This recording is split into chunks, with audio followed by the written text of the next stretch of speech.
राम राम जी सबको। हमारे बीच में हमारे बहुत आदरणीय हरियाणा के पूर्व मुख्यमंत्री और हमारे नेता चौधरी भूपेंद्र सिंह हुड्डा जी, हमारे बहुत ही आदरणीय हरियाणा प्रदेश कांग्रेस कमेटी के लोकप्रिय अध्यक्ष जिनकी बात आप सुन रहे थे, हमारे बहुत ही आदरणीय चौधरी देवान जी, हमारे आदरणीय जयप्रकाश जी, हमारे पूर्व मंत्री, आपके सुख दुख के साथी, आपके बीच में हमेशा रह के संघर्ष करने वाले हमारे मंचासीन सभी आदरणीय नेतागण, आज की इस सभा के सभी विकास भाई और सभी आयोजकगण, उपस्थित पितातुल्य मेरे बुजुर्ग नौजवान साथी, मातृशक्ति, मैं आप सबसे क्षमा प्रार्थी हूं कि लेट आज आप इस मीटिंग में मैं पहुंच पाया हूं। आज सुबह रोहतक में भी एक मीटिंग थी और उस मीटिंग के बाद मैंने तो जो है कल पूछा था जयप्रकाश जी से कि अगर इजाजत मिल जाए, तो उन्होंने कहा नहीं, लेकिन जरूर आना है, आप अपनी मीटिंग करके फिर आप पहुंचना।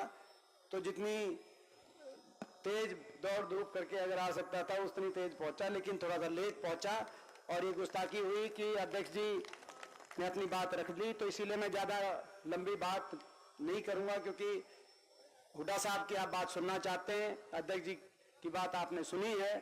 मैं तो यही आपसे पूछना चाहता हूं, फैसले की घड़ी नजदीक है, हरियाणा को बचाओगे कि नहीं बचाओगे? कलायत वालों नहीं बताओ। ये हरियाणा के भविष्य को बचाने की लड़ाई है। ये हरियाणा के नौजवान जो देश में सबसे ज्यादा बेरोजगारी का सामना कर रहा है, उस नौजवान के भविष्य को बचाने की लड़ाई है।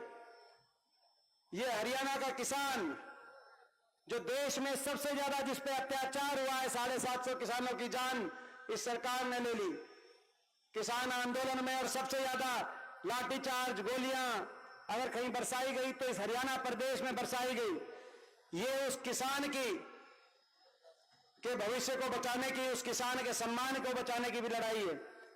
हरियाणा की महिलाएं, जिन महिलाओं को अपनी इज्जत के लिए दर दर की ठोकरें खानी पड़ी, दिल्ली के जंतर मंतर पर धरने देने पड़े, हमारी पहलवान बेटियों को और एक हमारी सरकार की एम्प्लॉई को, सरकार के ही मंत्री रक्षक जब भक्षक बन गए, अपने महकमे की एक बेटी के साथ जो के दुर्व्यवहार के आरोपी एक मंत्री पेवा हल्के से, मगर उनको न्याय नहीं मिला। मुख्यमंत्री जी आज भी विधानसभा में खड़े होकर कहते हैं कि मंत्री हैं, मंत्री हैं, मंत्री हैं और मंत्री रहेंगे। ये हमारी बहन बेटियों की मान सम्मान और इज्जत को भी और उनके भविष्य को भी बचाने की लड़ाई है। ये गरीब आदमी जिनकी सारी योजनाओं को बंद करने का इस सरकार ने काम किया, संविधान को कुचलने का काम ये सरकार जो कर रही है। 17 लाख केंद्रीय सरकार ने नौकरियां समाप्त कर दी, 2 लाख सरकारी नौकरी हरियाणा में खत्म हो गई। कौशल निगम आ गई, जो नौकरी बची भी उनको कच्चों में बदलने का काम, बिना रिजर्वेशन, बिना पेंशन, बिना मेरिट के लगाने का काम ये सरकार कर रही है। ये संविधान को बचाने की भी लड़ाई है, ये गरीब आदमी के मान सम्मान को बचाने की भी लड़ाई है, ये हरियाणा की सुख चैन शांति को बचाने की भी लड़ाई है। आज अपराधी धनाधन पूरे प्रदेश के अंदर कहीं गोलियां बरसाई जा रही हैं, डकैती, अपहरण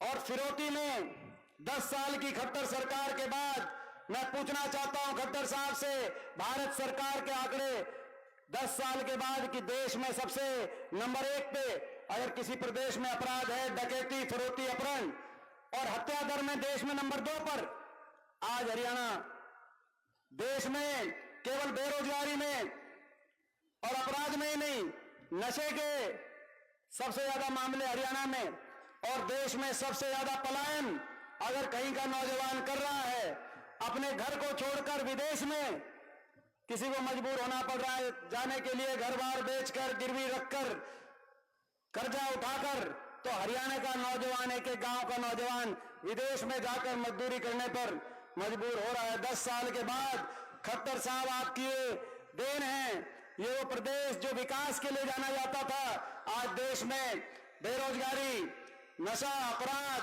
पलायन, महिलाओं का अपमान, बेटियों का अपमान, खिलाड़ियों का अपमान, किसान पे अत्याचार, किसान का अपमान, इन बातों के लिए जो प्रदेश भाईचारे के लिए जाना जाता था, वो भाईचारे में खटास लाने के लिए आज देश में उस प्रदेश ने पहचान बनाई है। जो जय जवान जय किसान के लिए जाना जाता था, आज वह अग्निपथ योजना और अग्निपथ योजना भी, और भाजपा सरकार जय जवान जय किसान का नारा भी बदल गया, अग्निपथ योजना लेके आए।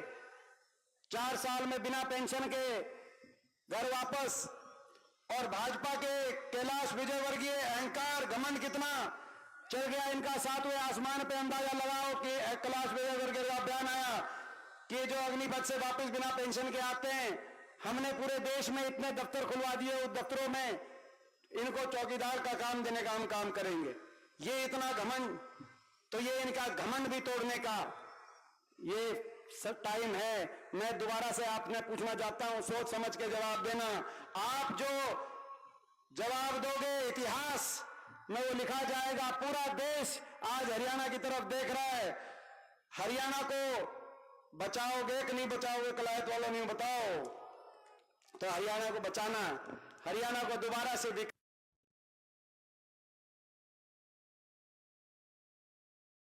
आना है, और भारतीय जनता पार्टी के घमंड को भी चकनाचूर कर संकल्प है।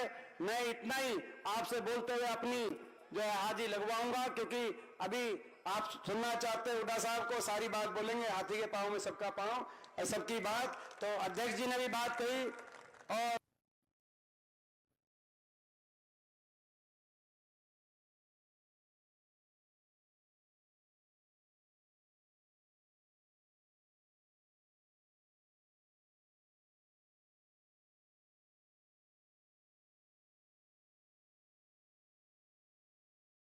आपसे और कहते हुए अपनी बात समाप्त करता हूं। कुछ लोग ऐसे हैं जो आपके बीच में आपकी जन भावना को ठगने के लिए आएंगे। पिछली बार ये नारा लेके आए थे कि अब की बार करो बीजेपी को जमना पार। समझ गए मैं किसकी बात कर रहा हूं, किसकी बात कर रहा हूं? जेजेपी पार्टी की, दुष्यंत की। बीजेपी ने जब नारा दिया 2019 के चुनाव में, आज से 5 साल पहले, कि बीजेपी जाएगी 75 पार, तो दुष्यंत चौटाला ने नारा दिया बीजेपी को करो जमना पार। एक कहता था 75 पार, दूसरा कहता था जमना पार। इलेक्शन का नतीजा आते ही दोनों बन गए जमा पक्के यार। इसे बने पक्के यार, वो उनकी बार बार बेइज्जती भी करते हैं लेकिन बाहर नहीं जाते। पक्के यार बन गए, और लोगों को कह दिया कि 5100 बुढ़ापा पेंशन और 75% रिजर्वेशन के लिए, प्राइवेट कंपनियों में 75% रिजर्वेशन के लिए हम समझौता कर रहे हैं।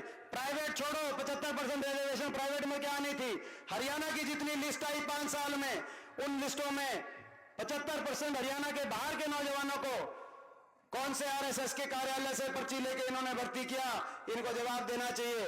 लेकिन सरकार में बने हुए लोग जो 75% की बात करते थे, और 5100 बुढ़ापा पेंशन, मैं पूछना चाहता हूं 5 साल के बाद किसी को मिली कि नहीं मिली 5100 बुढ़ापा पेंशन? समझौता 5100 बुढ़ापा पेंशन का नहीं था, समझौता भ्रष्टाचार करने का था, महकमे आपस में बांटकर प्रदेश को लूटने का था, अपने भ्रष्टाचार की फाइलों को बंद कराने का समझौता था। भारतीय जनता पार्टी की कार्यशैली चल रही है पूरे देश में।